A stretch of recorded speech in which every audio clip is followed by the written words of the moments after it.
विद्यार्थी मित्रांनो, मागील व्हिडिओमध्ये आपण 2 अंकी संख्येचा पाढा बनवलेला आहे। आज आपली स्नेहा 3 अंकी संख्येचा पाढा बनवणार आहे, तो पण 1 मिनिटामध्ये। स्नेहा सुरू कर। 0 आणि 0 0। जी संख्याचा पाढा बनवायचा ती संख्या आपण 2 वेळा लिहितो। 0 आणि 0 0। हा 2 आणि 2 4।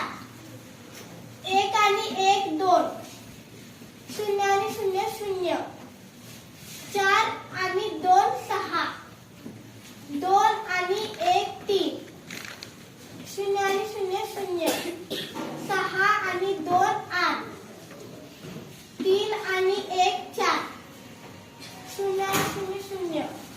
8 आणि 2 10। आता 10ला 0 आणि 2 अंकी संख्या आल्यामुळे 1 हातचा तो मनात धरायचा। हा 4 आणि 1